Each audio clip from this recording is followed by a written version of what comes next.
Right, welcome back to Cossy's Arsenal podcast. My name is Cossy. Good morning, good afternoon, good evening, wherever you are in all parts of the world. Welcome back to the channel. Welcome back to a brand new video. We're going to be diving into the latest around Arsenal. A few World Cup stars linked with the club now, including Mohamed Kudus, who had a very good game for Ghana. Make sure that they could win 3-2 in the last game. And Piero Hincapié at Ecuador, still in the World Cup. And I think is really doing very well. We'll talk about Trossard and Moises Caicedo. We'll talk about MYKHALO, and also talk about Joao Felix, because the mark are saying Arsenal have already tried twice and they will go for a third time to try and sign Joao Felix from Atletico Madrid. Hit the like button for me, subscribe to the podcast as well. Just your opinion on the World Cup in the comment section. What do you feel about it? I've seen a few stars in there, by the way, and I think there are a few players that I think Arsenal should try to look at.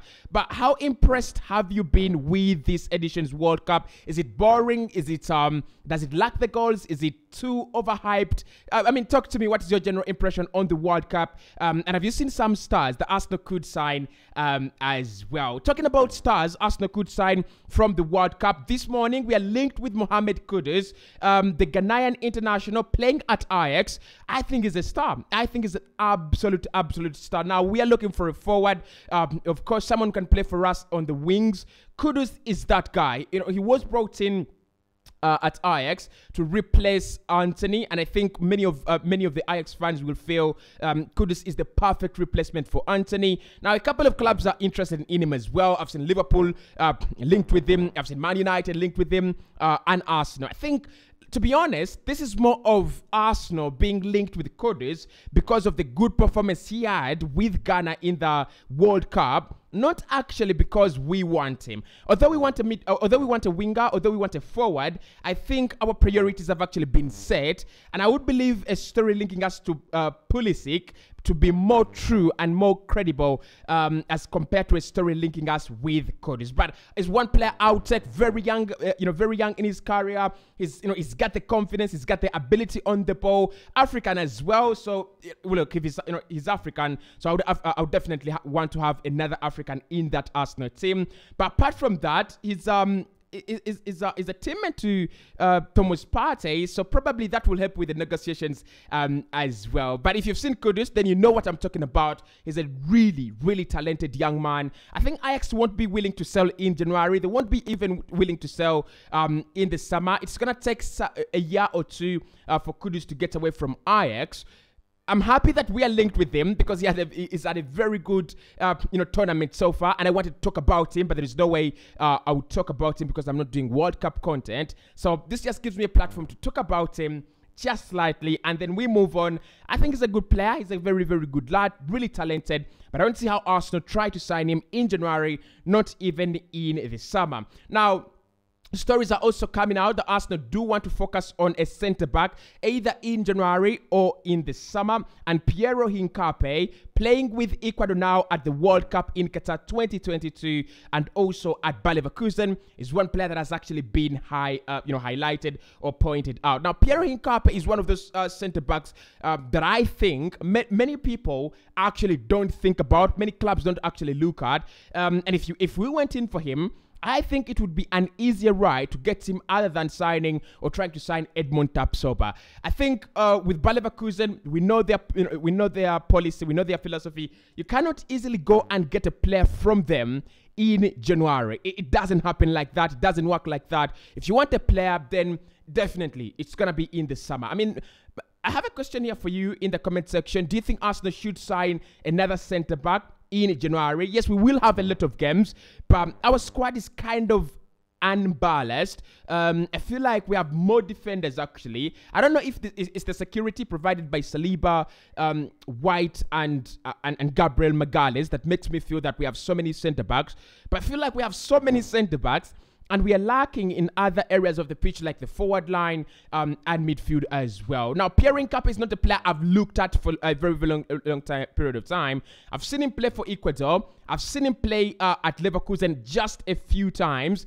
But I think I'll do more research on this one, because this one is not actually coming based on his based only on his World Cup performances. It is also a player that Arsenal have looked at for quite some time. So I'll try to look at him, his numbers, his statistics, what he's good at, probably what he would add to the side, and then we will talk about deeper about Piero Hincapié. But for me, a centre back right now, I think it would be kind of an over-exaggerated fear of Mikel Arteta. When he came in at first at Arsenal, he worked on the centre-back partnerships. He worked on the right-back positions and the left-back positions and the goalkeeper as well. And you could see as a manager, he wanted to make sure that he has a very good foundation. And for me, defenses actually, do a lot than people think. Whether it's in a traditional system or in the modern football system, defenses actually do a lot. So I think if we brought in Piero Hincapié and we didn't sign MYKHALO, I would be fuming. If we brought in Piero Hincapié and we didn't bring in Danilo as well, I would be fuming. I think the priorities are forward line and midfield, or midfield and forward line. Actually, I think those two are quite very, very intertwined. It's very difficult to understand which one do we need more. Do we need a midfielder more or a forward more? I think the forward line really looks very, very thin. Actually, it's the skeleton, right? We only have the skeleton. Jesus, Martinelli, and Saka. It's only the skeleton. Yes, Chris Nelson came on and did wonders in one of the games in the Premier League. But for me, that actually doesn't speak a lot about the fact that we need some more quality. In midfield, I think we've really, really done well in terms of maximizing what we have. But apart from Xhaka and Partey and Odegaard, Fabio Vieira, Mohamed Elneny, and Albert Sambi-Lokonga are not the real quality for you to compete for the Premier League. So we need someone as well in that regard. And talking about forwards, Ben Jacobs has actually come out and confirmed that MYKHALO MUDRYK has already agreed to the idea of signing for Arsenal Football Club. So this is we no longer have to talk about convincing the player. MYKHALO MUDRYK has already agreed to signing for Arsenal Football Club. It's going to be a war between Arsenal and Shakhtar. Shakhtar want to keep him at least for another 6 months to increase the price. They've agreed already to sell him, but they do feel like if they keep him, they will actually, earn more money. So, according to Ben Jacobs, he has spoken to MYKHALO MUDRYK in a direct interview, and of course, we've had a couple of interviews from MYKHALO MUDRYK over the past few weeks. The player is already agreed to sign for Arsenal. Personal terms are not expected to be a problem. All we are waiting for is Arsenal to get that official bid, place it on the table for Shakhtar Donetsk. If we can get that done, then I think we will have some progress. But I think this is something that we all expected to happen. Even in the summer, I feel like MYKHALO MUDRYK was praying and was fighting so hard for that deal to happen. It was never going to happen, in my opinion. When you look at what Shakhtar were all about, they were thinking, if he goes with us to the UEFA Champions League and he does very well, so many clubs are going to want to give us a lot of money in the 60s, in the 70s of millions of euros. And that's what's going to happen.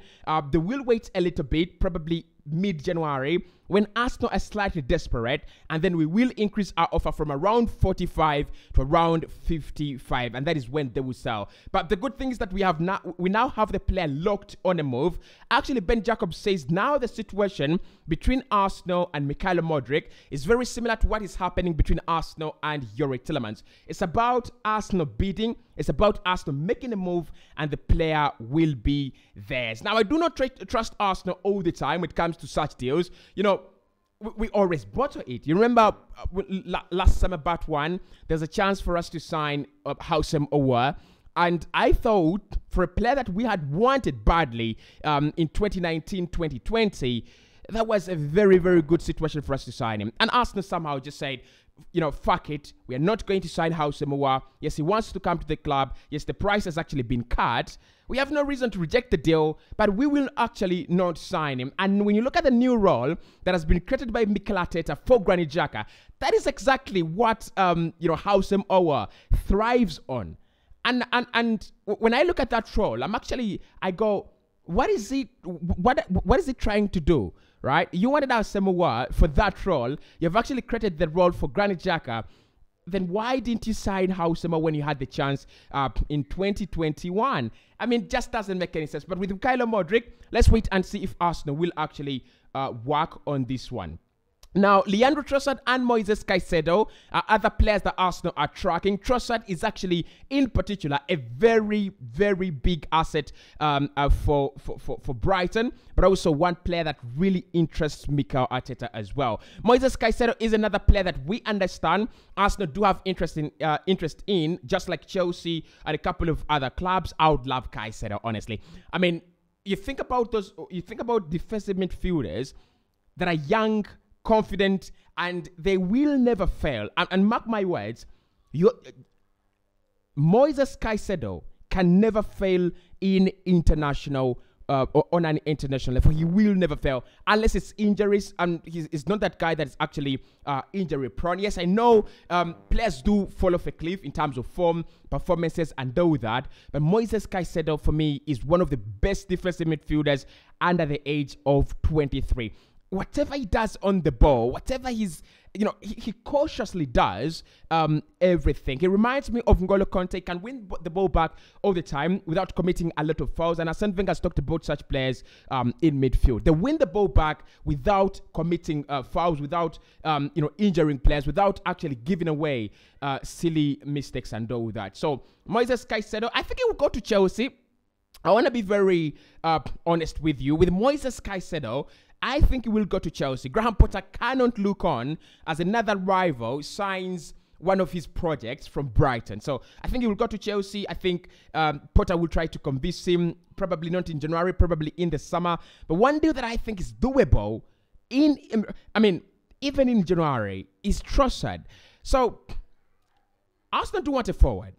And supposing we don't get MYKHALO MUDRYK, I think Leandro Trossard is one player to look at. His numbers actually insane. His confidence is insane. And what he does in that role is actually very different from what players like Martinelli and Saka do. He actually doesn't hold the width of and stretch the width and length of the pitch and then bring players and beat them in 1v1 situations. He's got the ability to do that, but I think he's more of a team player. He's more of a player who plays narrowly, but from the flanks. And I think Mikel Arteta really, really loves that, because what that does, it allows Trossard to get into the penalty area a lot of the time, and it allows him to get into shooting positions and goal scoring positions a lot of the time as well. So Trossard for me, he's 28 right now. I would sign him if not now, in the summer. Even if we get MYKHALO MUDRYK, I would sign Leandro Trossard, because he can play for you in other positions as well. And just for purposes of squad depth, experience, and just need to have, this kind of broad squad for the future, Leandro Trossard is one player we should be chasing. And if all these rumors are actually true, that we want to sign him, I'm actually very, very positive about the deal. So finally, the Marca in Spain have released a story saying that Arsenal want to try the third time to sign Joao Felix, and that means that we have tried 2 times already to get him on loan with an inclusion of a buy option or a buy clause or buy obligation, and we've actually failed. Now the problem here, guys, is that he has a problem with Atletico Madrid. That much we understand. But the price in January is going to be absolutely, skyrocketed. And the reason he's having one of the best tournaments in the World Cup right now. And I know many people will say, because he's not actually scored 2 goals like the likes of Richarlison and the others. But it's not about the goals that he's actually scoring. It's about the involvement and what he does on the ball and off the ball. I think he's really, really lively. And it's in that kind of system where, he's surrounded by bold players, he's surrounded by a positive manager, he's surrounded by a positive system that he actually thrives under. Diego Simeone and Atletico Madrid, with all due respect, are kind of very, very negative. And I think that's why Joao Felix feels like this is not the right environment for him. So Arsenal want to try it for the third time. MYKHALO MUDRYK still priority, do not worry. I don't think we'll get Joao Felix and MYKHALO MUDRYK. So it's either one or the other. And for me, it's still, I think in terms of the deal being doable, MYKHALO MUDRYK is the one. But in terms of overall quality and how good a player is, I'm definitely going to go for Joao Felix. It's a no-brainer. It's an absolute no-brainer. Hit the like button, subscribe for me as well, and then I'll speak to you in the next one, of course.